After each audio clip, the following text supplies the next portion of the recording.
J'aurais pu commencer cette présentation en citant les mots de Victor Hugo dans Les Misérables. Rien n'éveille un souvenir comme une odeur. J'aurais pu opter pour ces fameux vers de Baudelaire qui chantent, comme Isabelle vient de le faire, un vieux flacon qui se souvient, d'où jaillit toute vive une âme qui revient. J'aurais pu, cela va sans dire, vous parler de Proust et de sa Madeleine trempée dans l'infusion de tilleul qui ressuscite l'édifice immense du souvenir. J'aurais pu. Mais j'ai choisi à la place d'opter pour quelque chose à la fois de moins canonique et de plus contemporain, en prenant pour point de départ la dernière chanson d'Orelsan, La Quête, qui s'ouvre sur ces mots « Rien peut me ramener plus en arrière que l'odeur de la pâte à modeler ». L'avenir nous dira si ces mots sont appelés à la même postérité que ceux d'Hugo, Baudelaire ou Proust. Cette odeur de pâte à modeler dont parle Orelsan, elle est souvent évoquée parmi les parfums d'enfance, ces fragrances qui ont le pouvoir de nous catapulter dans le passé en une inspiration. Nous avons tous des odeurs qui nous ramènent ainsi à un moment précis de notre existence, qui ressuscitent non seulement l'atmosphère olfactive, mais aussi le cadre et les émotions associées à ce moment révolu, ainsi que les personnes avec qui nous l'avons partagé. La plupart de ces odeurs sont individuelles, propres à chacun, mais certaines sont culturellement inscrites, ce qui signifie qu'elles fonctionnent à l'échelle d'une culture pour les personnes issues d'une même génération, comme par exemple l'odeur de la colle Cléopâtre ou encore celle des stencils. Autant dire que cette dimension mémorielle collective confère de la valeur à l'odeur. Une senteur qui fait office de machine à remonter le temps, c'est précieux, tant pour ceux qui la produisent que pour ceux qui l'utilisent. Se pose alors la question de la protection et de la préservation. Comment assurer l'authenticité et la pérennité de cette odeur si reconnaissable et si appréciée? La marque Hasbro, qui produit la pâte à modeler Play-Doh, a répondu à la question de la protection en enregistrant l'odeur spécifique de son produit auprès de l'Office américain des marques et des brevets, l'USPTO, en 2018. L'odeur y a été enregistrée grâce à une description textuelle qui prend la forme suivante. Il s'agit d'une odeur de vanille, douce et légèrement musquée, avec des notes légères de cerise, combinées à l'odeur d'une pâte salée à base de brie. Je ne sais pas si vous sentez la pâte à modeler. Mais cette protection légale n'est pas forcément celle qui intéresse le consommateur. Ce qui compte pour lui, c'est de pouvoir retrouver à volonté cette odeur, d'avoir son enfance à portée de main, de pouvoir la revisiter quand il le veut, d'une simple vaporisation. C'est pourquoi Hasbro s'est aussi associé à la marque new-yorkaise Demeter pour créer, à l'occasion des 50 ans de sa célèbre pâte à modeler, un parfum qui en reproduit l'odeur.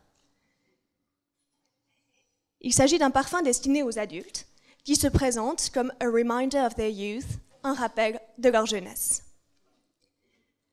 Par sa puissance mémorielle, sa capacité à stimuler les zones du cerveau liées à la mémoire et à l'émotion, d'autres vous en parleront nettement mieux que moi, le parfum permet donc assez littéralement de mettre le passé en bouteille, de façon à pouvoir y accéder en tout temps et en tout lieu. La prise de conscience de cette puissance mémorielle n'a évidemment pas attendu Orelsan ou Hasbro pour se révéler.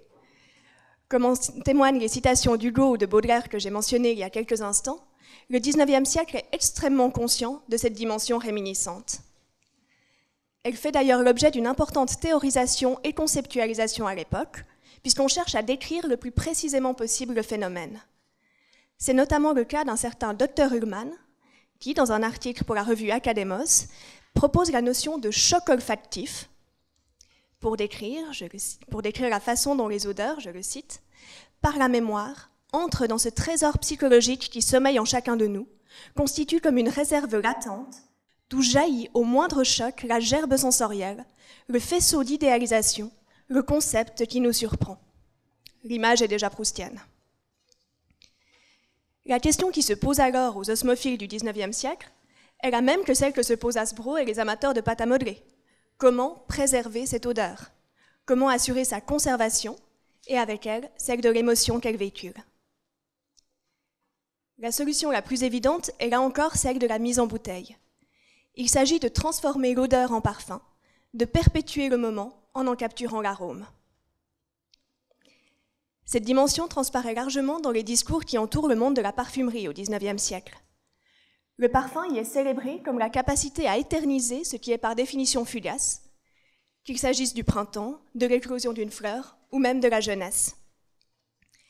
Cette dimension transparaît notamment dans les mots d'un autre médecin, Hippolyte Cloquet, dans sa fameuse Osphrésiologie de 1821, où il dit à propos de la parfumerie « L'homme a trouvé l'art de rendre fixe, d'arrêter, d'emprisonner ce principe odorant des plantes, cet esprit fugace et léger qui s'évapore et passe avec la promptitude de l'éclair. Respirer une fragrance revient donc à accéder à un éternel printemps. » Dans un des fameux quatrains qui célèbre le savon Congo de Victor Vessier, une certaine Hubertine de Hell vante de même l'aptitude du parfumeur à encapsuler un univers entier dans un pain de savon.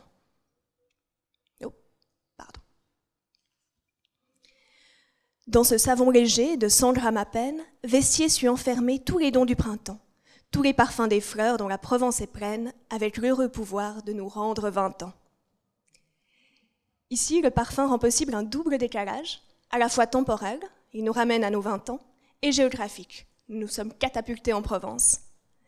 Il s'établit en outre un fort contraste entre la petitesse de l'objet, un modeste pain de savon, et l'intensité de l'expérience vécue, nous permettant de renouer avec le choc olfactif du Dr Ullmann. Les parfumeurs jouent évidemment aussi de cet imaginaire.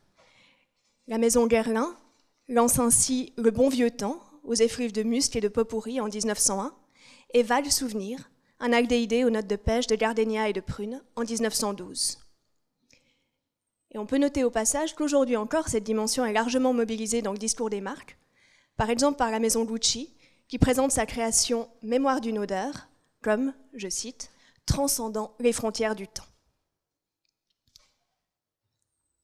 Retournons au XIXe siècle pour constater que cette dimension évocatoire est également rapidement mise à profit par les manuels de savoir-vivre et par la presse féminine. Si le parfum est la voie d'accès au souvenir, alors il peut rendre la femme inoubliable. Il se développe alors un véritable art du sillage, qui vise à enseigner à l'élégante comment implanter à coup sûr un souvenir olfactif dans la mémoire de ses nombreux admirateurs. Cette stratégie est particulièrement développée par la chroniqueuse qui cite Violette dans son ouvrage L'art de la toilette, bréviaire de la vie élégante. La citation est un peu longue, mais il me semble qu'il vaut la peine de la lire en entier.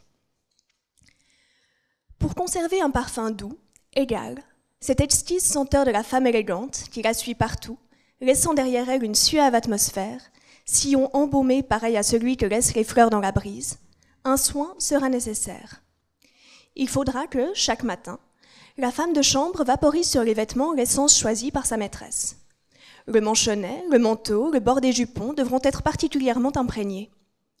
De cette façon, la femme passera, et lointainement, tandis qu'elle s'éloignera, baignée dans la fuyante lumière qui estompe son profil charmant, impalpable poussière et enivrant arôme, le flottant souvenir de sa grâce victorieuse demeurera, marquant sa trace fugitive, fixant en l'atmosphère ensoleillée ses traits divins, la mémoire harmonieuse de sa vision enchanteresse.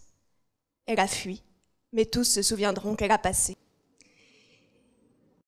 Il s'agit ici véritablement d'un mode d'emploi pour instrumentaliser la mémoire olfactive. Moyennant un rituel certes un peu contraignant et la présence d'une femme de chambre, la femme s'assure que personne dans l'assistance ne pourra plus sentir le parfum en question sans penser à elle. Il s'agit donc là encore d'une façon de s'assurer de la pérennité du souvenir olfactif en créant artificiellement, ou du moins en conscientisant, les conditions optimales pour son encodage. La thématique du parfum mémoriel ne reste évidemment pas confinée au discours médical, mondain ou promotionnel. Elle gagne rapidement la littérature, où elle connaît un tel développement qu'elle vire rapidement au cliché. On ne compte plus en effet les personnages qui, exposés à un soudain effluve, revisitent leur passé, revivent un épisode d'enfance ou sont visités par le fantôme d'un vieil amour. La réminiscence olfactive constitue donc un moment attendu des textes, mais aussi un moment de bravoure, qui pose aux écrivains un véritable défi. Comment rendre compte par les mots, c'est-à-dire forcément par le biais d'un médium qui se développe dans le temps, un mot après l'autre, du caractère immédiat, intense, non médié de la réminiscence olfactive. Comment exprimer ce sentiment doux amer, l'historien de l'art Jim Drobnik propose la notion de nosalgie pour en parler, Sentiment doux amer, donc, qui caractérise le souvenir olfactif. Bref, comment trouver les mots pour dire l'odeur? Vaste question. Maupassant, notamment, va relever le défi et livrer, sinon un véritable mode d'emploi, du moins une forme de typologie détaillée de la réminiscence olfactive dans son roman Fort comme la mort. Il, c'est-à-dire Olivier Bertin, le protagoniste du texte, cherchait pourquoi avait lieu ce bouillonnement de sa vie ancienne, que plusieurs fois déjà, moins qu'aujourd'hui cependant, il avait senti et remarqué. Il existait toujours une cause à ces évocations subites, une cause matérielle et simple, une odeur, un parfum souvent. Que de fois une robe de femme lui avait jeté au passage, avec le souffle évaporé d'une essence, tout un rappel d'événements effacés. Au fond des vieux flacons de toilette, il avait retrouvé souvent aussi des parcelles de son existence, et toutes les odeurs errantes, celles des rues, des champs, des maisons, des meubles, les douces et les mauvaises, les odeurs chaudes des soirs d'été, les odeurs froides des soirs d'hiver, ranimaient toujours chez lui de lointaines réminiscences, comme si les senteurs gardaient en elles les choses mortes embaumées, à la façon des aromates qui conservent les momies. Alors nous avons ici affaire à un passage extrêmement riche, que l'on pourrait commenter longuement. Je me contenterai de relever qu'il présente 3 types de souvenirs qui correspondent peu ou prou à autant de modes de conservation. Le premier type renoue avec cet art du sillage développé par les manuels de savoir-vivre. Il survient lors de la rencontre fortuite avec une passante et met en exergue l'opposition entre le caractère ténu de ce souffle évaporé d'une essence et l'intensité du ressenti. Ce type de réminiscence est stimulé par les parfums des gens que l'on rencontre. On peut donc supposer qu'il fait remonter des souvenirs sociaux, amicaux ou plus vraisemblablement amoureux. Le deuxième type de souvenir est celui des vieux flacons de toilette qui contiennent des parcelles de vie. Il joue sur l'idée du souvenir qui serait à disposition sur une étagère. Là où le précédent type était fortuit, dépendait d'une rencontre, celui-ci peut être volontaire. La mémoire demeure présente à l'état latent jusqu'à ce que l'on décide de l'activer en ouvrant le flacon et en respirant le contenu. C'est ce qu'Isabelle Chazot appelle joliment la rêverie du flacon. Le cabinet de toilette se mue alors en une forme de biographie olfactive où chaque bouteille correspond à une époque susceptible d'être revisitée en souvenir. Les odeurs mentionnées correspondent toutes à un usage personnel. Il s'agit de parfums dont Olivier Bertin a fait usage à un moment ou à un autre de sa vie. La réminiscence prend donc la forme d'une plongée dans les archives du moi, un retour à celui que j'étais dans le passé. La troisième et dernière modalité est moins spécifique, puisqu'elle recoupe une grande diversité d'odeurs et met en évidence le fait que n'importe quelle fragrance peut devenir vecteur de souvenirs en fonction de l'expérience individuelle. Toutes les odeurs mentionnées sont cependant dites errantes, c'est-à-dire qu'il s'agit de parfums d'ambiance, si je puis dire, d'odeurs propres à des endroits. Les souvenirs qu'elles évoquent sont donc ceux liés à des lieux spécifiques. À travers cet extrait, nous avons donc des effluves qui rappellent des gens, des effluves qui rappellent un ancien moi, et des effluves qui rappellent des lieux, ces différentes facettes du passé étant plus ou moins faciles à revisiter. J'aimerais à présent m'arrêter sur la dernière image du texte, celle qui présente le souvenir comme une forme de momie préservée par les parfums. Cette image correspond certes à l'utilisation séculaire des aromates comme instrument de conservation des chairs et plus largement comme élément important des rites funéraires. Mais il s'agit aussi d'une image très commune dans la littérature fin de siècle. Je vous en donne rapidement 2 exemples. Le premier est tiré du poème Les Parfums d'Anna de Noailles, dont le premier quatrain affirme « Mon cœur est un palais plein de parfums flottants qui s'endorment parfois au prix de ma mémoire, et le brusque réveil de leur bouquet latent, sachet glissé au coin de la profonde armoire, soulève le linceul de mes plaisirs défunts et délie en pleurant leur triste bandelette. » La réminiscence prend ici la forme d'une résurrection, mais d'une résurrection largement mélancolique, qui fait davantage éprouver le sentiment de la perte que celui d'un passé intact, miraculeusement retrouvé.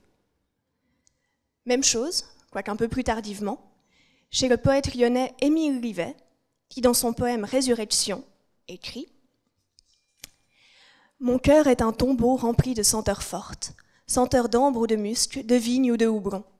Dans l'ombre j'ai jeté mes illusions mortes, et mon cœur est fermé d'une dague de plomb. » Et je passe directement au dernier quatrain. « Mais de mon cœur, quel Dieu brisera les tablettes, Quel Dieu voudra lever la dalle et les parfums? Quel Dieu de mes amours autant les bandelettes, ressusciter enfin tous mes espoirs défunts? Cette omniprésence de la mort, de l'oubli, du dessèchement dans le traitement littéraire du souvenir olfactif mérite qu'on s'y arrête. Elle a, selon moi, plusieurs explications. La première, c'est qu'elle met en évidence la dimension trompeuse de la réminiscence, la fausse joie qu'elle fait naître, comme je le soulignais déjà au sujet d'Anna de Noailles. La conscience que le passé est irrémédiablement perdu est d'autant plus forte que ce passé a semblé renaître l'espace d'un instant. Mais cette référence constante à la mort amène aussi à s'interroger sur la capacité de l'odeur à véritablement faire naître un souvenir vivace, et ça de manière pérenne. Le parfum est peut-être la voie d'accès la plus directe au passé, mais il est lui-même périssable. Tout effluve n'est pas reproductible, surtout à l'époque, et certaines odeurs du passé sont ainsi irrémédiablement perdues. Même lorsque la senteur a pu être préservée, elle demeure fragile. Le parfum peut s'éventer ou tourner, le flacon peut se briser, la formule disparaître. La préservation de la mémoire par le parfum se double donc d'une seconde question, celle de la préservation du parfum pour conserver cet accès à la mémoire. Les écrivains du XIXe siècle, qui n'avaient pas la chance de connaître l'osmothèque, sont nombreux à souligner cette fragilité du parfum et à pleurer dans leurs pages une double perte, celle de l'odeur et celle du passé. Ce lamento est particulièrement présent dans un poème de Jean Mariel datant de 1904 et sobrement intitulé « Parfum », dont je vous lis le premier quatrain. Ressouvenirs troublants liés au parfum mort, quel art subtil ou quelle puissante magie un jour saura rendre la vie au charme évocateur de vos accords. Mariel s'inquiète ici de l'absence d'un art qui soit capable d'enregistrer et de restituer le souvenir olfactif. Les mots et les couleurs peuvent être préservés par la littérature et la peinture, les sons par la musique.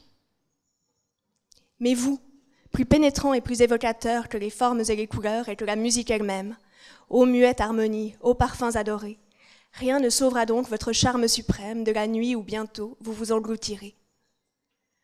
Pour bien souligner l'ampleur de la perte, le poète s'attache ensuite à lister ces effluves disparus ou sur le point de disparaître, passant ainsi en revue les différents types de réminiscences olfactives.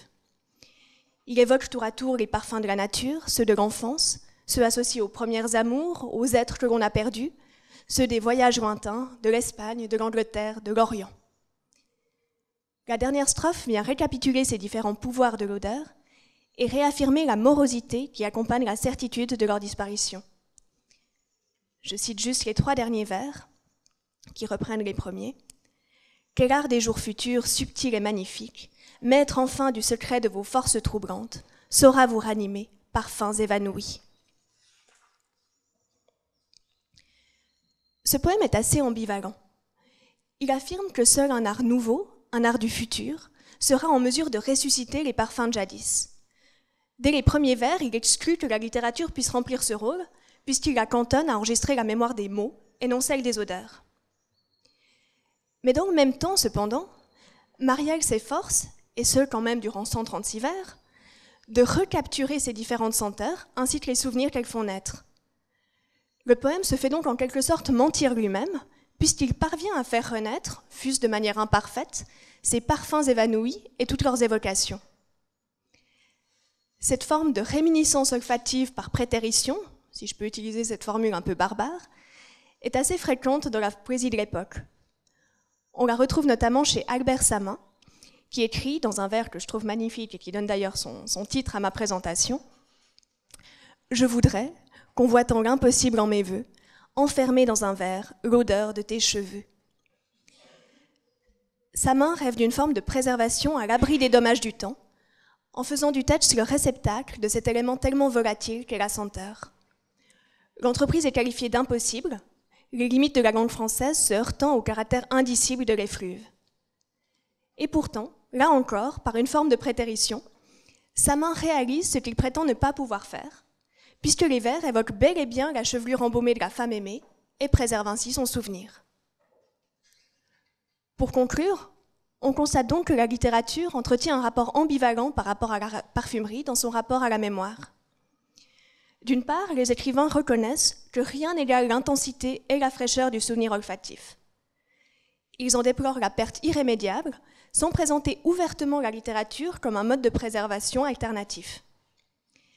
Mais d'autre part, en évoquant avec regret ces senteurs disparus, ils démontrent, presque par la négative, leur capacité à suggérer à leur lecteur et à faire renaître chez lui des évocations similaires, propres à son vécu individuel. Il s'établit donc une forme de saine rivalité, parlons plutôt d'émulation, en vertu de laquelle la littérature tente de se substituer à la parfumerie comme moyen de préservation du passé et du parfum, et de tout ce qui est associé.